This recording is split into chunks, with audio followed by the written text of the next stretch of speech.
Hola, hola, hola. Estamos ya listos a empezar este en vivo desde Madrid. Los saludo muchísimo a todos los que están aquí ya listos a que nos conectemos. José Luis ya se unió. Vamos a ver.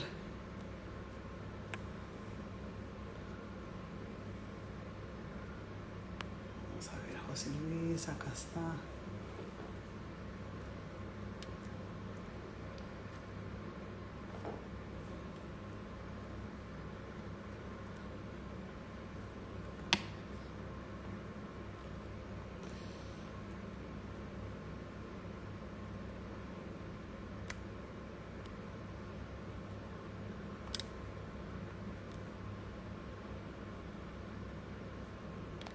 Ahora sí.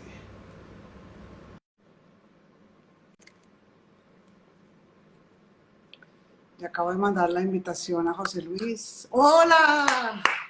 ¿Cómo estás, Paula? Qué ilusión, qué ilusión. Hola José Luis, encantada de saludarte. ¿Cómo estás? Bien, bien, bien, muy bien. Aquí andamos. Yo encantado de estar aquí contigo en tu espacio, en tu maravilloso espacio, Qué para hablar de bonito, nuestras cosas. Es qué un... bonito. Bueno, muy emocionada, muy feliz, muy agradecida por haberte conocido y encontrado aquí en este espacio maravilloso de literatura en España, en donde ha sido realmente un placer encontrarme contigo, con tu historia. Estamos empezando ya a tener seguidores que se van a conectar, muchos en Colombia, bueno, en toda América Latina, en donde hemos mandado la invitación. Tenemos muchísimas personas de la comunidad del coaching en toda América Latina que van a estarse conectando con nosotros en esta tarde maravillosa en donde, bueno, mi alma se va a encontrar con la tuya y vamos a hablar de cosas profundas del alma, de todo lo maravilloso que escribes en tu libro de La Cuarta Semilla, que aún no he tenido la felicidad de leerlo, pero que ya lo estuve por ahí hojeando un poco esa reseña que nos mandaste Sí, y maravilloso. Hablamos de empoderamiento, perdón, hablamos de esas respuestas del alma que se encuentran en ese viaje de superación personal y empresarial, ¿no? sí. Eso es básicamente la línea del alma de tu libro maravilloso en el cual nos hablas de superación personal y empresarial. A mí me llamó mucho la atención oír esta expresión de, de esta parte empresarial, porque uno viaja a través de la vida y generalmente pues uno habla de superación personal y todos tenemos que atravesar por la superación personal y es algo que nosotros como coaches o como escritores o como personas que estamos en este mundo de crecimiento personal escuchamos mucho, pero yo nunca había escuchado la palabra o la expresión de superación empresarial y me llamó muchísimo la atención cómo podemos unir de la mano estos dos tipos de superaciones. ¿Por qué no nos cuentas un poquito pues, de qué se trata el libro y a qué te refieres cuando hablas de superación personal y empresarial? Pues sí, mira, yo habitualmente trabajo rodeado de empresarios y he vivido con ellos muchas anécdotas y muchas historias, tanto de éxito como de fracasos estrepitosos. Y en esas aventuras exitosas, pues se viven muchas emociones, muchas sensaciones. Sí. Muchas pues, emociones, deslealtades, ambiciones desmedidas, envidias, solidaridad, ayuda, etcétera. Entonces, yo siempre he creído que la empresa es el caldo de cultivo ideal, es un ecosistema ideal para hablar mucho de las emociones. Y de las emociones al final que son en definitiva las que nos acompañan en la vida, ¿no? Las que nos hacen percibir con mayor y menor intensidad la propia vida de uno mismo. Y además es que también nos tenemos que ganar la vida, o sea, estamos aquí y tenemos que dedicarnos a algo. La mayor parte de nosotros tenemos una empresa, ya sea más pequeña o más grande, pero somos desde artesanos pues hasta empresarios y cada uno vendemos algo, ¿no? Vendemos nuestra manera de hacer las cosas para ganarnos la vida, ¿no? Desde hace mucho tiempo hubo oficios muy sencillos y ahora son muy sofisticados, pero no dejan de ser pequeñas empresas o empresas que nosotros ponemos en marcha para ganarnos la vida. Entonces, como todo eso nos acompaña, las empresas nos acompañan como modo de vida, he creído que es un medio ideal para hablar de todas estas superaciones que tenemos que tener, ¿no? A lo largo de la vida. Tenemos que sortear muchas dificultades, tenemos que celebrar muchos éxitos y creo que en la novela pues hablo de una superación muy importante que fueron la de dos niños que no tenían nada y sobrevivieron porque no sabía que era imposible, sobrevivieron gracias a un mensaje que alguien les lanzó a subconsciente y que les propició que tuvieran la fuerza suficiente como para emprender una empresa, para salir adelante de una empresa. De esa empresa vivió toda su familia. Y al final, pues a lo largo de toda la novela, que se habla de 3 generaciones de la novela, pues se comprenden muchas de las cosas. Qué maravilla. Bueno, yo voy a hacerte 2 preguntas simultáneas, porque sé que con una persona con una riqueza intelectual, espiritual y literaria como la tuya, pues una hora va a ser muy poco tiempo para poder compartir. Pero la primera pregunta, que yo estoy segura que muchas personas de las que se están conectando y de las que se van a conectar y que después lo van a ver más adelante, quisieran saber, bueno, ¿quién es José Luis? Porque hay mucha gente en estos momentos que se está conectando en América Latina que dirá, bueno, quiero leer el libro, lo quiero conseguir. Entonces, la primera pregunta es, ¿quién es José Luis? Y la segunda pregunta que quiero hacerte para unirla con la primera es, ¿hay alguna relación con tu historia personal, con tu vivencia personal y tu novela? Ah, muy bien. Bueno, antes de nada, lanzar un mensaje y un saludo cariñosísimo a toda Latinoamérica, porque a mí me hace una ilusión increíble estar junto o mantener este contacto con todo tu pueblo, ¿no? A mí me encanta, admiro mucho a ese pueblo y sentirme cerca de ello me da mucha alegría. José Luis, José Luis Serrano es un buscador. Desde hace mucho tiempo me lo vengo preguntando, es una pregunta, ¿quién soy yo? ¿Y qué hago aquí? Fíjate, te voy a contar una anécdota. A los 3 años, más o menos a los 3 años, porque me acuerdo de lo que medía en aquel entonces, no rebasaba los barrotes de mi terraza. Yo vivía en un cuarto piso y yo salía a la terraza, me enganché a unos barrotes y vi el atardecer caer detrás del horizonte y en ese momento me sobrevino una pregunta, ¿qué haces tú aquí? ¿Cuál es mi misión? ¿Qué hago yo aquí? eh, en aquel momento se me apareció esa pregunta que me ha acompañado hasta ahora. Desde entonces estoy buscando. Inconscientemente, no lo hago aposta, es algo como muy, muy dentro, muy interiorizado. Estoy buscando algo y lo hago como por intuición. Me siento a gusto cuando olfateo el rastro de esa verdad que siento que es la verdadera y me siento un poquito desorientado como todo el mundo pues cuando me encuentro lejos de ese rastro, ¿no? Como cualquier animal. Y ese soy yo, un explorador, un buscador que trata de hacerlo ahora a través de la escritura y a través de la palabra, pues tratando de hablar con gran parte de todos vosotros. Y por eso me hace tengo especial gratitud por encontrarme con gente del otro continente, de América. Y que si tiene algo de autobiográfico, pues todo, te voy a decir, Paula. Porque, a ver, cuando uno escribe, lo hace en base pues, a unas emociones que ha vivido. Es decir, yo cuando escribo sobre una experiencia de un personaje, a la hora de ponerme en la piel de ese personaje, trato de cobijarme bajo esas sensaciones que algún día tuve en una situación parecida. O siento la piel o me meto en los zapatos de ese personaje y trato de, como hacen los actores, de percibir esas emociones, ¿no? Y desde ahí escribo. Entonces todo es autobiográfico. De todas formas, gran parte de los pasajes de la novela se desarrollan escenas que yo he vivido. Es decir, yo trabajo en una gran entidad financiera, he acompañado a empresarios, he vivido con ellos muchas anécdotas y muchas situaciones muy delicadas y todo lo contrario. Y además trato de hablar también de la sociedad actual, de todo lo que nos está ocurriendo, todo lo que está sucediendo con la tecnología, con la gran brecha digital que nos está saltando. Y de todo esto hablo. Por eso es autobiográfico, en realidad, todo. Maravilloso. Hablas también de algo que me llamó mucho la atención, de hecho, para quienes no están en América Latina, para quienes no están en Colombia específicamente, Yo soy columnista de una revista de opinión que se llama Semana, que es una revista muy importante en Colombia que va publicando diferentes cosas de opinión, diferentes artículos, columnas de opinión. Y yo escribo, tengo digamos, como la felicidad de poder expresarme a través de esta revista maravillosa en Colombia.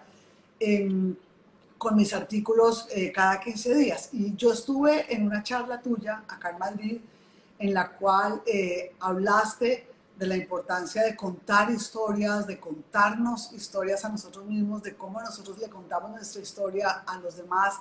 Y en esa maravillosa historia que pude escucharte, hablabas de los niños huérfanos que no tienen esperanza, de toda esta historia que hablas de la cuarta semilla, de cómo había solamente 4 semillas que las tenían estos niños, pero hablas de la guerra, hablas de los niños. Nosotros en Colombia hemos tenido una guerra por más de 50 años en donde muchos niños han sido lastimados, en donde muchos niños han tenido que emigrar, hemos tenido situaciones muy difíciles. Ahora estamos siendo enfrentados a la guerra de Ucrania, en donde a pesar de que esté al otro lado del mundo, pues también hoy en día gracias a la tecnología la vemos muy cerca, ¿no? Que esa es una diferencia que tenía antes. La gente antes escuchaba que había una guerra, pero no la vivía tan de cerca como la vemos hoy en día. Y al final la guerra es la guerra. Entonces yo escucho esta charla, esta historia en donde tú nos hablas de la guerra y siento una inspiración muy grande cuando tú hablas de esa guerra y de cómo estos niños pues no tenían esperanza y tienen que emigrar y que necesitaban y que se aferraban a un oso de peluche o a un muñeco de peluche. Y dijiste algo que me tocó muchísimo el corazón, ¿no? Uno cuando está contando las historias, uno las cuenta, pero a medida que uno las va contando no saben cómo le va tocando el corazón a la gente y cómo la gente las va viviendo a la medida que uno las va contando. Y a mí particularmente me tocó mucho el corazón cuando dices, los niños de la guerra lo han perdido todo. Han perdido la esperanza, han perdido su familia, han perdido la estabilidad, han perdido la seguridad y necesitan aferrarse a algo. Y ellos se aferran a un muñeco de peluche porque es lo único que nos queda, lo único que les queda para superar el miedo y el trauma. Y ahí yo tengo como este choque eléctrico en mi alma y digo, wow, esto es la inspiración para mi próxima columna de la revista Semana. Y escribo esta columna que habla de que todos en nuestras guerras internas necesitamos un muñeco de peluche para poder superar el miedo y el trauma. Porque yo digo, José Luis, y siento, sin temor a equivocarme, que todos tenemos unas guerras internas. No necesitamos ir a Ucrania, no necesitamos ir a las montañas de Colombia, en donde muchas veces se han dado estas guerras tan temerarias en donde los primeros que las sufren son los niños. Pero todos los seres humanos tenemos unas guerras internas, guerras familiares, conflictos con nuestra pareja, conflictos con nuestros hijos, conflictos en nuestro trabajo. Y simultáneamente, aparte de las guerras mundiales que estamos viviendo en estos momentos, tenemos una guerra muy dolorosa, que es la guerra que cada uno de nosotros lleva dentro de su familia, dentro de su hogar, dentro de sus relaciones. Y en ese sentido, hice la analogía de cómo nosotros podemos necesitar también muchas veces algo a que aferrarnos como un muñeco de peluche para superar nuestros miedos y nuestros traumas. Y aquí rescato la palabra miedo y trauma. ¿Cómo asocias tú o cómo desarrollas tú esta teoría en tu libro? Mira, bueno, antes de nada, Paula, creo que tu artículo fue maravilloso, porque aparte de estar muy bien escrito, yo creo que lo enriqueciste con experiencias personales propias y yo cuando lo leí, pues agradecí haberlo leído y agradecí que me lo pasaras porque me encantó, fue maravilloso. Y te agradezco también que te inspirara la anécdota que conté. Fíjate, igual que la fábula aquella que decía que aquel hombre emigró en busca de una mina de diamantes y resulta que después de dar la vuelta al mundo vendió su finca para financiarse ese viaje y resulta que tenía la mina de diamantes debajo de la finca. Pues de igual manera, todos tenemos nuestra crucecita, nuestro castigo, nuestra guerra interna aquí al lado. No hace falta irnos mirar a Ucrania, porque la mayor parte de nosotros convivimos con una crucecita. Para cualquiera de nosotros, el más mínimo problema lo convertimos en algo insalvable muchas veces, en otras veces no. pero muchas veces la convertimos en algo insalvable. Y eso para nosotros es nuestra propia guerra. Y personas como tú, que a través de tu columna o de tu labor como coach espiritual y demás, tenéis un propósito maravilloso porque estáis contribuyendo a dar ese simbólico osito de peluche a las personas para sobrellevar esa guerra interna que cada uno de nosotros tiene. En la cuarta semilla voy a hablar un poco del principio. Hay dos niños lobo.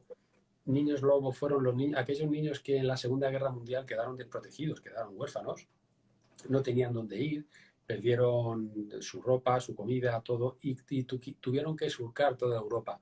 Y llegaron a una tierra, que yo la pongo el nombre de Burgalia y es inventada, con una cabaña destartalada, y una noche fría, enigmática, pues hubo un señor que llamó a la puerta y cuando abrió la puerta pues se apareció ahí la silueta oscura de ese señor y le entregó 4 semillas y les dijo que las plantaran y que pusieran especial atención a la cuarta de ellas porque ahí radicaba su salvación. Los niños no tenían otra cosa que aferrarse y ellos tuvieron mucha fe y salieron adelante gracias a aquel mensaje, que en realidad no era nada, pero es un mensaje similar al que los Reyes Magos entregaron al niño Jesús, ¿no? Hace 20 siglos, tres Reyes Magos entregaron oro, incienso y mirra a un niño que se encontraba en un portal y de aquello surgió pues que 20 y tantos siglos más tarde todavía seguimos celebrando por todo lo alto el Día de Reyes y aquello simboliza algo muy potente. Entonces, ese señor tenía la misión de ir en busca de todos y cada uno de los niños lobo de la guerra para entregarle un mensaje a subconsciente. Después de contarle la historia y de atraer la atención de los niños, sembró aquella semilla en sus cabezas y consiguió crear algo muy importante, que es una orden internacional, una fraternidad, en torno a la cual crecieron todos aquellos niños y pudieron salir adelante por una empresa, una multinacional que crearon. Esto está inspirado en hechos reales. Por ejemplo, Hermann Meiner, que es el fundador de Aldeas Infantiles, fue un excombatiente de la Segunda Guerra Mundial, austríaco, que después de combatir en la Segunda Guerra Mundial y ver todos los desastres, pues decidió dedicar su vida a la protección, a la recogida y protección de tantos y tantos niños que habían quedado desprotegidos. Y hoy está presente en 180 países y es premio Princesa de Asturias, etc. Son grandes hombres que se han dedicado a hacer cosas similares a las que haces tú, Paula.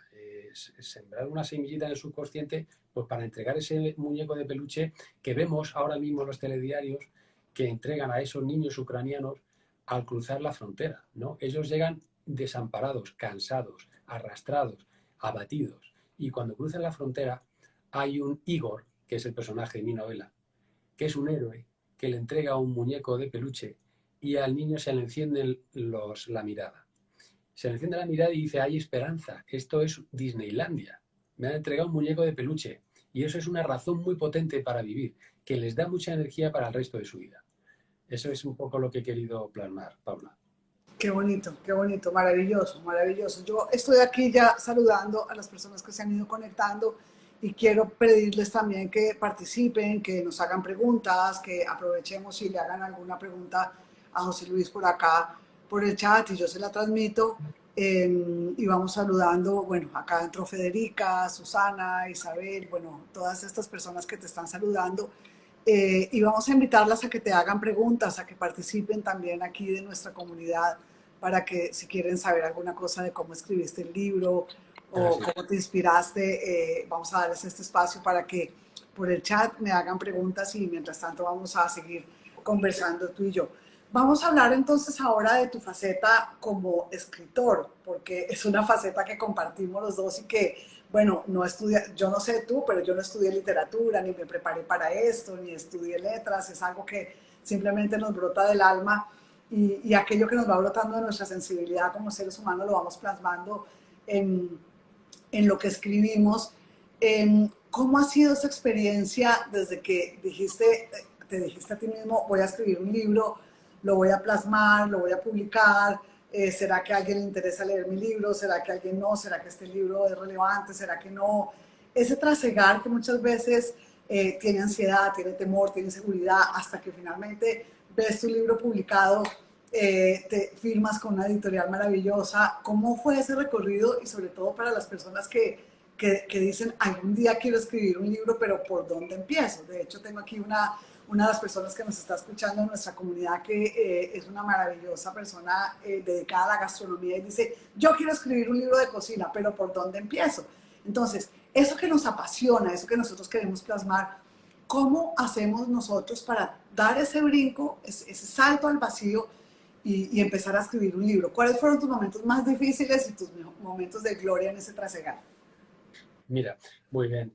Cuando uno decide escribir, lo hace por una necesidad superior. Es una necesidad de expresar algo. Cuando alguien tiene una necesidad de expresar algo, es por una razón muy concreta. Ahí hay algo importante, ¿no? Hay algo que comunicar. Entonces, por una razón mágica, difícil de entender, uno se pone a escribir. Tiene algo en la cabeza, tiene un sentimiento, pero es que además después el hecho de escribir, de coger el bolígrafo con la mano y empezar a escribir, en ese momento se activa algo que te hace transmitir unas ideas que incluso antes no imaginabas. Pero bueno, desde el punto de vista de literatura, de pura literatura, muchas veces nos entran las dudas, porque la literatura, a la hora de escribir nos exponemos mucho, transmitimos emociones, tratamos de hacerlo lo mejor posible para que sea lo más verosímil posible, pero a veces hay que reconocer pues, que sentimos que cometemos errores. Eso nos da mucho pudor. Y además, hablar de sensaciones y pensamientos y emociones íntimas, pues eso da mucho pudor. Pero bueno, yo siempre he tenido una inquietud, una profunda inquietud, que es la de tratar de alcanzar mi postura existencial. Hay una cosa que es la postura existencial. Nosotros estamos aquí para algo y esa postura debemos tratar de adquirirla cuanto antes. Es una postura que nos va a transmitir mucha congruencia. Una vez que la adquirimos, pues todo es mucho más natural, todo cuesta mucho menos y el mensaje que trasladamos pues es mucho más auténtico. Entonces, cuando uno lo que busca es esa autenticidad, ya todo lo demás se desarrolla con cierta normalidad. Y bueno, y además, pues todo lo que se expresa, pues se expresa un poquitín mejor. Y bueno, ayuda a pasar también ese pudor que tenemos, ¿no? Entonces, hay otra parte que ya es, una vez que lo has escrito, cómo das a conocer la historia que has escrito a la gente. Y a mí me gusta hacerlo en forma de historia, como sabes, y como ya, bueno, me gusta hablar de que la campaña de comunicación de mi libro en realidad ha sido una historia, con unos personajes, con un tiempo, un espacio, una trama, un nudo y un desenlace.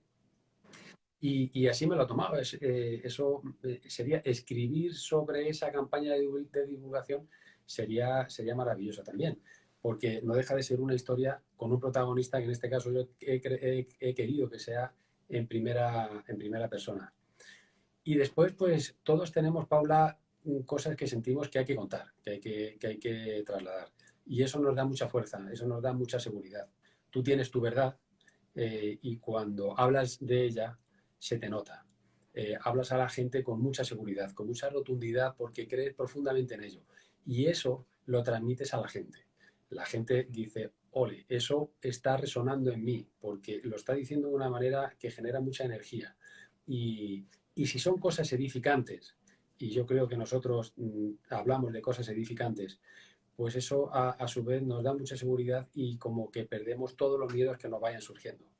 Y creo que llegará un momento en el que ante esa ausencia de miedos, pues podemos alcanzar ese flujo que dicen los grandes psicólogos que se alcanzan, pues cuando dominas una materia, te sientes bien en ella y además sientes que aportas algo a la gente, que es el gran reto, ¿no?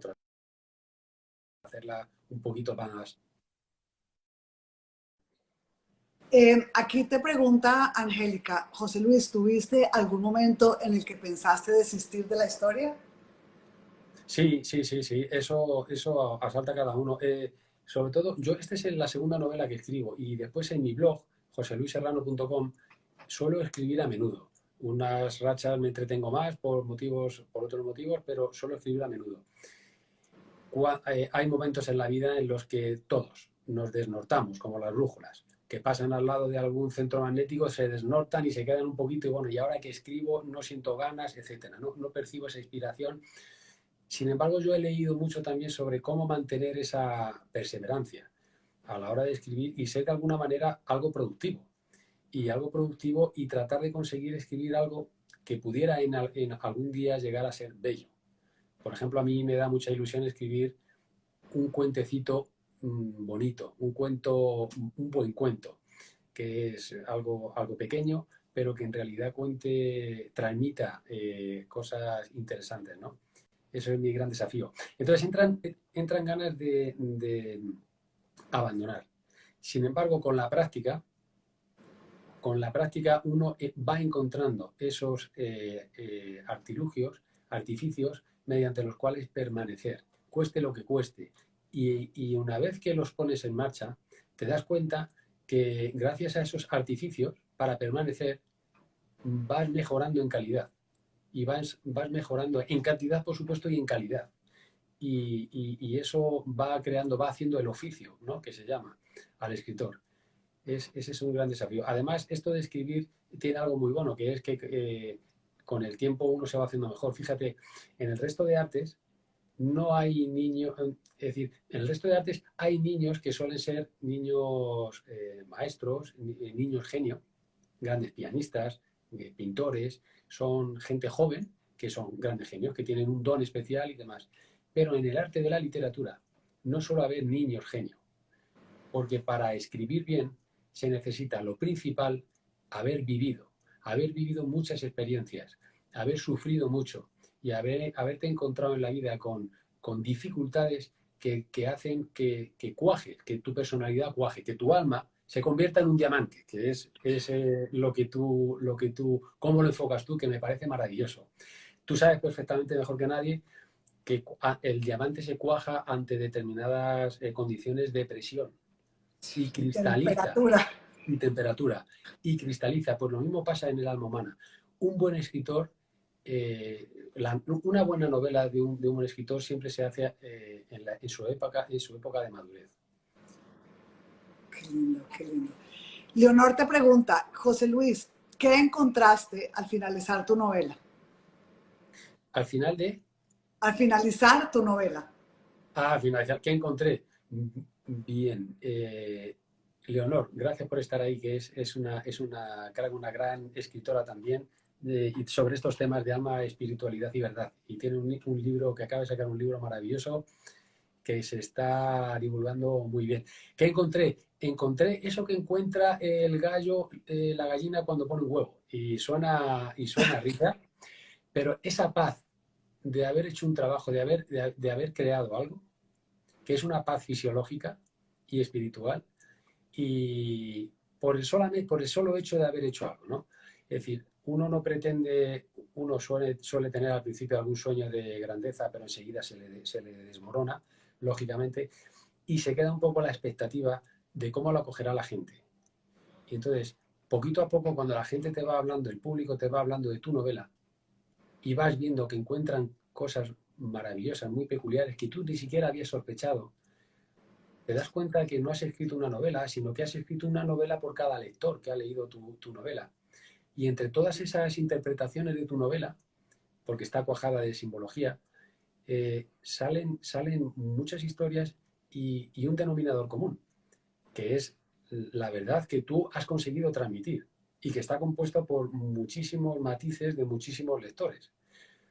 Y eso me da una satisfacción especial.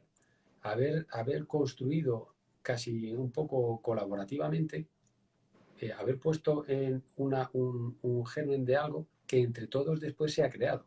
Y eso me da mucha satisfacción. Y eso es un aprendizaje muy importante, que me hace seguir adelante con más gérmenes, porque creo que es muy edificante, es muy constructivo. Ah, así es, así es. Trinidad te pregunta, me he leído tus dos libros, son excelentes y tengo muchas ganas de leer el tercero. ¿Para cuándo será? Pues Trinidad, un beso, y es la autora de la saga de la Revelación, de Minerva Hatcher, una gran escritora, Trinidad. Muchas gracias por estar ahí, Trini. Y la siguiente será en breve. Es algo también, se desarrolla en una empresa, en una bodega peculiar, histórica, que nadie sabe que es histórica, y sin embargo hay un consultor de negocio que cae como sin querer en esa bodega para hacer un proyecto de consultoría, un anodino consultor que, bueno, pues que se encuentra en la etapa de madurez, ya en las últimas profesionalmente y personalmente, pensando en la jubilación y sin proyectos, con proyectos y sin ilusión. Y poquito a poco, a medida que va trabajando en esa bodega, va cambiando su futuro. Y hasta ahí puedo leer. Estoy muy ilusionado, me encanta y voy a ver si soy capaz de poner ese huevo con cierta solvencia.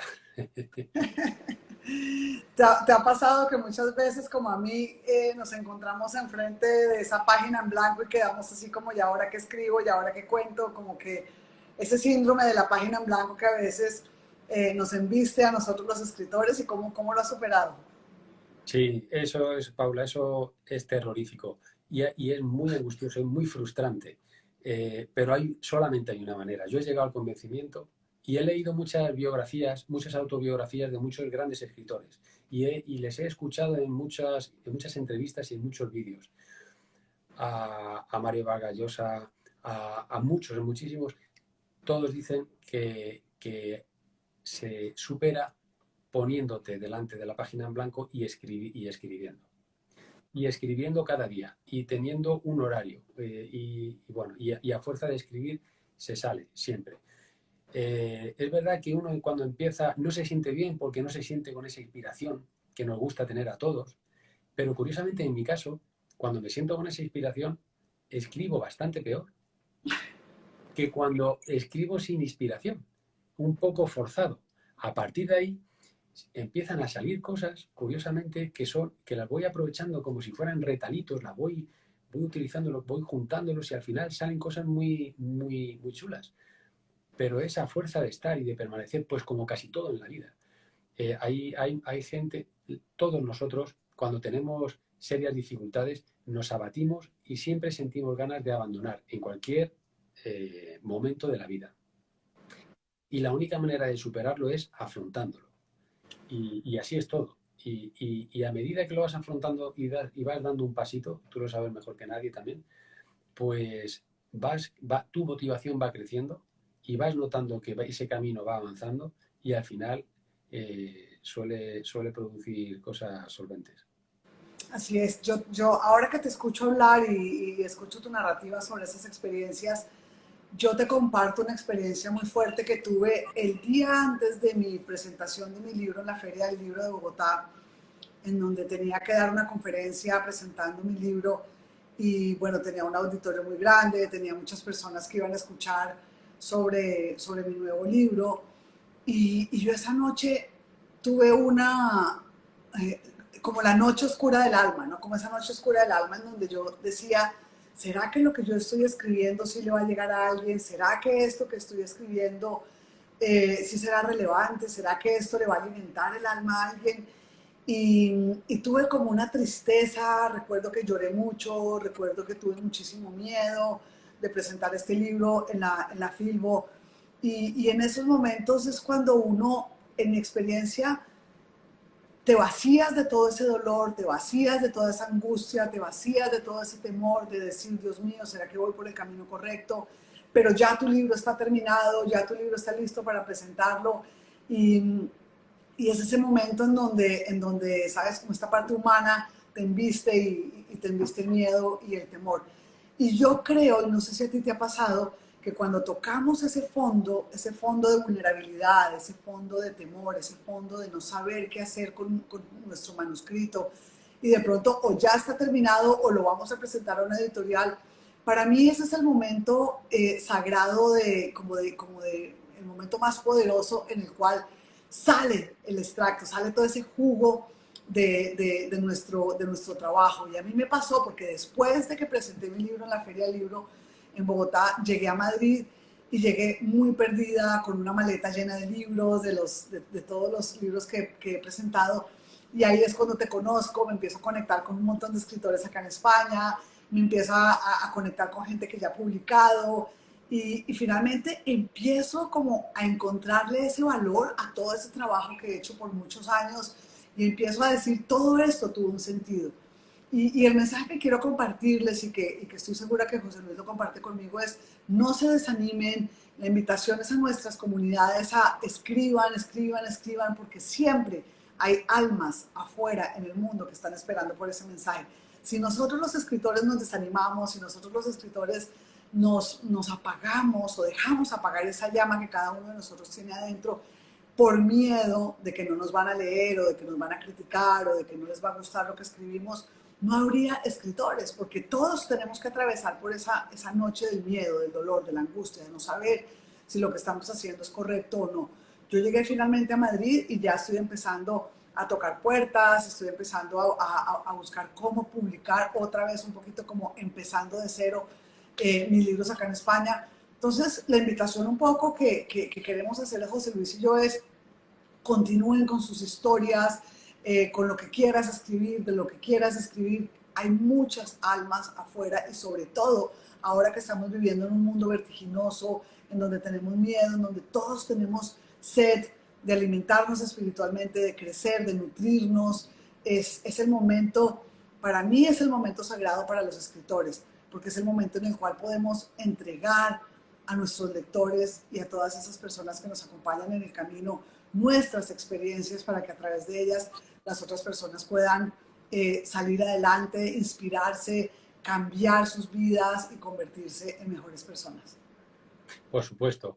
Igual que hay fisioterapeutas que cuando dan un masaje y quitan una contractura al paciente se le saltan las lágrimas de gratitud porque le ha quitado una dolencia importante, al igual que ese médico atiende al paciente, el paciente también siente gratitud. Cuando vas a comprar una fruta y el frutero te da una fruta maravillosa y tú sientes gratitud porque te ha dado la mejor fruta del mundo, pues cuando alguien lee lo que tú has escrito, que lo has escrito con autenticidad y has plasmado un sentimiento muy íntimo, ten por seguro que siempre va a llegar a una persona que se va a identificar con una de esas emociones y que va a sentir una paz infinita, porque va a sentir que su pesar, que esa inquietud que tiene, no es única, sino que es de más gente y que además va a sentir que eso que ha escrito Paula es lo que me ocurre a mí o me empatizo con ella, con esta situación o con lo que sea, con lo cual siento cierta paz, pues porque no me siento el patito feo de la humanidad, sino que soy uno más. Entonces, eso da mucha paz y mucha tranquilidad a la gente. Y a la gente hay otra cosa, al público, a las personas en general, hay una cosa que le gusta mucho, igual que a mí, igual que a nosotros. Cuando conoces a un escritor y lees algo suyo, lo que lees es muy sugerente. Porque uno cuando lee dice, esto ha salido de la cabeza de esta persona que la conozco. Y fíjate, aquel día que hablé con él me transmitió esta sensación y yo ahora la relaciono con esto que ha escrito y creo que le puedo interpretar y ya esto me hace conocerle más en profundidad. Y eso es muy gratificante también para el lector. Yo como lector también lo he experimentado con autores a los que he conocido, a quienes he leído, muchos de ellos, algunos de ellos están aquí conmigo, con nosotros, y me hace muchísima ilusión. Siento cierta paz al percibir que eso que escribe, pues esas dificultades que escribe de algunos personajes y que pienso que también en alguna medida es autobiográfico del escritor, pues lo he percibido yo también y me he sentido en un momento mal. Y yo ahora lo comparto de esa manera. Creo que nadie se debe desanimar por eso, porque a medida que pasa el tiempo, uno va perfeccionando la técnica, va perfeccionando el mensaje, va perfeccionándose su carácter y como persona, y lo que transmite va a ser mucho más valioso. Así es. Susana te pregunta, ¿cómo afrontaste las críticas a tu borrador y cómo lograste dominar el crítico que llevas dentro? Ya, lo del crítico que lleva uno dentro se domina mal, se tarda mucho en dominar porque todos somos muy tiranos con nosotros mismos. Somos más tiranos con nosotros mismos que con los demás. Y bueno, cuando escribes una cosa y dices, oh, me ha salido bien, y lo lees al día siguiente y no te gusta nada en absoluto, pues eso escuece mucho dentro. Pero sin embargo, cuando lees el conjunto, dices, joder, creo que ha salido algo interesante, algo digno, ¿no? Y creo que esa crítica mía, al final he podido con ella. Me voy perdonando, a medida que una persona crece, se va perdonando mucho y aprende a que si quieres seguir creciendo como persona, no hay otro camino que el perdón y el amor a ti mismo. No hay otro camino. Tenemos que vibrar en esa energía, porque si no, no hay nada más. No vamos a crecer en ningún sentido. Entonces hay que perdonárselo todo, todo siempre. Y bueno, y tratar después de mejorar, lógicamente. Y las críticas de los demás, yo he llevado muy bien las críticas de los demás si se han hecho con responsabilidad y con cariño. Las he llevado maravillosamente bien. Eh, las que he llevado un poquito peor son las que se han hecho a la ligera, a la ligera y casi sin leerse el libro. Hay muchos periodistas que cuando te hacen una entrevista no se han leído el libro y se atreven a opinar y a hacer cierta crítica. Y bueno, no sé si eso, bueno, yo estoy estudiando ahora mismo periodismo, comunicación, y bueno, creo que eso no es edificante. Primero hay que hacer el esfuerzo de leérselo y después tiene que ser una entrevista un poquito edificante, ¿no? Pero bueno, las llevo muy bien en general. Y es más, cuando alguien te hace una crítica, se lo agradezco profundamente, porque se ha leído el libro, porque quiere construir contigo y porque te está dando pistas de cómo mejorar. Se lo agradezco profundamente. Qué bonito, qué bonito. Nos acaba de escribir algo muy bonito también Angélica, en donde dice, yo he pasado por los mismos dolores, los mismos miedos, gracias por humanizar mis sentimientos.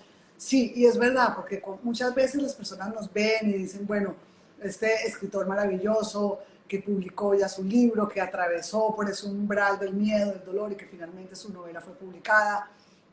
Y a mí me pasa muchas veces, me dicen, no, esta autora, que es autora de Penguin Random House, una editorial importante, que fuera de esos columnistas de una revista de opinión importante, y nadie sabe las angustias, los miedos que nosotros tenemos cuando nos sentamos muchas veces enfrente del ordenador a escribir. Te soy sincera, yo los momentos de más miedo, de más vulnerabilidad, de más enfermedad, de más, donde se me rompe la vida, donde se me rompe la esencia, mi ser espiritual, mi ser sentimental, mi ser familiar, en esos momentos en donde la adversidad me embiste y en donde me encuentro desprovista de esas herramientas espirituales, muchas veces psicológicas para enfrentar la adversidad, es cuando, y así me hice yo como escritora, es cuando yo me siento a escribir y es cuando saco de mi alma el dolor, el miedo, la frustración. Y fíjate que yo nunca estudié para lo que estoy haciendo ahora. Como sabes, yo soy diseñadora de joyas y me dediqué al mundo de la joyería y de los diamantes mucho tiempo. Pero en muchos momentos de mi historia, cuando se me partía la vida, cuando me divorcié, cuando me enfermé, que yo toda la vida he enfrentado una condición de salud muy complicada. Y en esos momentos yo, en medio de mi soledad, lo que hacía era escribir. Y desde chiquita, desde mi infancia, lo que hacía era agarrar un diario y desahogarme en medio de mi soledad y de mi miedo con mi diario. Y ahí, así fue como me hice escritora. Y ahora estaba escuchando, ahora que te hablo del amor a uno mismo, ¿no? Y del perdón a uno mismo, y de ser suaves y no tener esa crítica tan fuerte con nosotros mismos, seamos escritores o en lo que hagamos. Muchas veces nosotros somos nuestros peores críticos. Ahora, antes de empezar este en vivo contigo, estaba hablando con una consultante y la consultante me decía, yo siento que yo me rompo muchas veces a mí misma por mantener completos a los demás, como esposa, como madre, laboralmente. Muchas veces doy tanto de mí misma, me entrego tanto a los demás en mi profesión, en mi vida familiar, que estoy agotada y estoy angustiada y cansada emocionalmente de todo esto porque ya no quiero ser más así, ya no quiero vivir más así. Y esta persona, en un momento dado de todo este proceso que hemos hecho de coaching de vida, entra a una iglesia y cuando entra a la iglesia se encuentra con este silencio, ¿no? De estas conversaciones que tenemos con nosotros mismos. Y en estas conversaciones con ella misma, ella rompe a llorar. Llora muchísimo y encuentra la respuesta en su alma de que el dolor más profundo que ella tenía era la crítica con ella misma. Era el juzgarse a ella tan duro, que ella, por eso sentía que ella se estaba rompiendo a ella misma por tratar de satisfacer al mundo en lo que el mundo le demandaba. Y eso lo uno mucho a lo que tú estás diciendo. Muchas veces nosotros somos los peores críticos, o como escritores, o como empresarios, o como mamás, o como hermanos, o como hijos, o como lo que sea. Entonces, el escribir, y fue el consejo que yo le di, le dije, la próxima vez que tú tengas esas conversaciones contigo misma, llévate un cuaderno. Llévate un cuaderno y escribe todo lo que tú sientes que tu alma te está dictando, porque al final yo creo que nosotros somos eso, somos pues como un tubo por medio del cual pasan todas esas ideas, todas esas sensaciones, todos esos sentimientos. Y fíjate que aunque el tubo esté roto, aunque el tubo esté dañado, esté oxidado, el agua cristalina pasa a través del tubo y sigue siendo cristalina. Y esta analogía me la acabo de inventar así de la nada, pero es como para decir que aunque estemos rotos, aunque estemos oxidados muchas veces como seres humanos, a través de ese tubo roto y oxidado pasan nuestras ideas, pasan nuestros sentimientos. Y eso es lo que llega al lector. Totalmente de acuerdo, Paula. Hay en todas las religiones y los principales filósofos de la historia de la humanidad siempre han dicho que nos debemos amar al prójimo como a nosotros mismos, que debemos pasar por el templo del autoconocimiento y además nosotros vamos a ver el exterior siempre como esté nuestro interior. O sea, el primer paso siempre es nosotros mismos. Bueno, y ya cuando encontremos ese estado, podremos atender al exterior con cierta dignidad.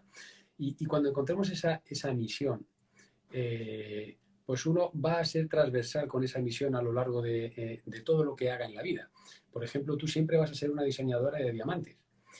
Ya estés haciendo coaching, estés escribiendo un libro, tú siempre vas a ser una diseñadora de diamantes, vas a pulir la mentalidad de la gente, vas a pulir las aristas de una novela o de un libro de crecimiento, desarrollo personal, etcétera. Porque lo vas a hacer, tu misión es transversal a toda tu vida. Y para eso, el primer diamante que has tenido que pulir es el tuyo, tu interior. Y entonces ya pues pulirás el resto, ¿no? Pero fíjate qué fácil parece decirlo, Paula, esto de amarse uno mismo, quererse, perdonarse y tal uno mismo para poder desarrollar con cierta dignidad o desempeñarse hacia el exterior y lo difícil que es. Es la tarea más difícil de la existencia humana. Exacto, el gran desafío del ser humano. Te pregunta Franklin, ¿cómo ha cambiado la cuarta semilla en la vida del autor? Franklin, el flamante autor del Árbol que nunca murió, que acaba de publicar, un gran escritor y una mejor persona todavía, tío, al que le envió un cordial saludo. ¿Cómo cambió? Pues ha cambiado. Ha cambiado. Yo no pensaba que fuera a cambiar tanto. A ver, no me he comprado ningún coche de 5 metros de eslora, ni ningún barco de 25, ni he cambiado mi residencia fiscal a las Bahamas. Pero me he enriquecido mucho. Me he enriquecido mucho porque desde que publiqué La Cuarta Semilla he sentido infinita gratitud a todas las personas que estoy conociendo, a todos los lectores que están leyendo La Cuarta Semilla y que han apoyado a su manera la novela. Estoy viviendo nuevas experiencias, muchos viajes, muchas cosas que yo antes no imaginaba y sobre todo estoy recibiendo propuestas edificantes, maravillosas, que nunca sospeché. Entonces, este librito ha cambiado mi vida. Ha cambiado mi vida. Es una cosa maravillosa. Es decir, sigo siendo el mismo, pero mucho más rico. Por eso decías tú antes, Paula, que aconsejas a la gente que escriba, porque se van a enriquecer, sin duda. Así es, así es. Así no seamos escritores. Yo siempre digo que todos somos escritores, porque todos somos el autor de nuestra propia vida, de nuestro propio libro. Yo el primer ejercicio que le hago a la gente cuando entra a mi consulta es, ¿cómo se llamaría el libro que contaría tu historia? Escribe tú el prólogo de ese libro que contaría tu historia y empieza a escribir ese libro, porque muchas veces dejamos que sean los demás los que sean los escritores de nuestra historia, los demás los que definan nuestro futuro. Y es importante que nosotros hagamos esa reflexión interna. Escribamos nosotros mismos nuestra historia. ¿Cómo queremos que al final de nuestra vida, cuando ya no respiramos más, cuando ya nos vayamos a la vida eterna, ¿cuál es ese libro que queremos dejar? Así que yo te agradezco muchísimo este espacio maravilloso, me quedaría conversando contigo horas, porque de verdad eres una persona que enriquece muchísimo el alma de quien te escucha, y agradecerte también en nombre de todas las aldeas infantiles a quienes donas todo pues todo lo que da tu libro. Cuéntanos un poquito ya en los minutos que nos quedan, lo de tus aldeas infantiles, que son maravillosas. Sí, yo quise imitar a Herman Miller, el fundador de las aldeas infantiles, cuando combatió, y a uno de los personajes de la novela, a Igor, que trató de ayudar siempre a todos los niños. Pues yo quise hacer lo mismo con la novela, ¿no? Y el 100% de los derechos de autor van destinados a muchos niños y niñas en situación de vulnerabilidad, pues para aportar mi pequeño granito de arena para hacerles más feliz, ¿no? Para que tengan su muñeco de peluche en Navidad, y se les pueda encender de alguna manera la mirada. Yo estoy muy agradecido por estar contigo, Paula, que me hayas llamado y haber hablado contigo de todo esto, que no es sino el preámbulo de tantas y tantas historias que quedan por contar todavía. Así es, así es. Así que de la mano vamos a seguir juntos en este trasegar, dándoles al mundo nuestras semillas, todo lo que brota de nuestro corazón, para que esa semilla dé fruto en muchas almas de muchas personas en España, en Colombia, en Argentina, en México, en todas partes en donde se han estado uniendo. Y muchísimas gracias por abrirnos la puerta de tu casa, de tu corazón.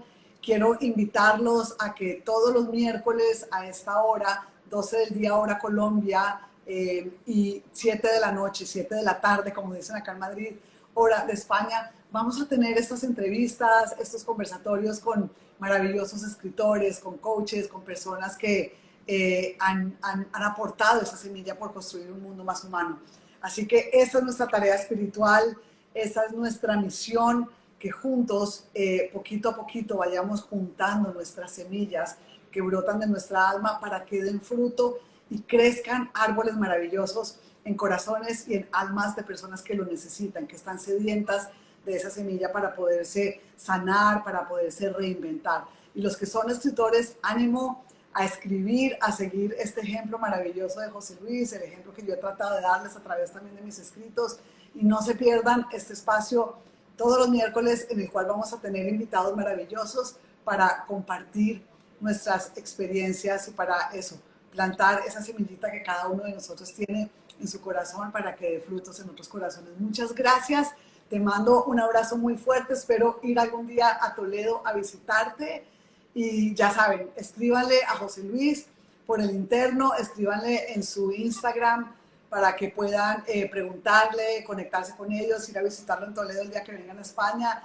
Y gracias, gracias, porque yo estoy segura que esa semilla está dando frutos en muchos corazones. Las personas que después van a ver este en vivo, que se lo vamos a reenviar a muchas personas, va a quedar aquí colgado en nuestras páginas y sobre todo va a quedar en nuestro corazón. Muchas gracias, José Luis, por tu amabilidad. Gracias a ti, Paula, a toda tu gente, a tu país, a Colombia, a toda América, que ha sido un auténtico placer para mí y se os quiere mucho. A ver si nos vemos pronto. Muchísimas gracias y te esperamos en la próxima novela. Deseando estoy. Chao, chao, nos vemos el próximo miércoles.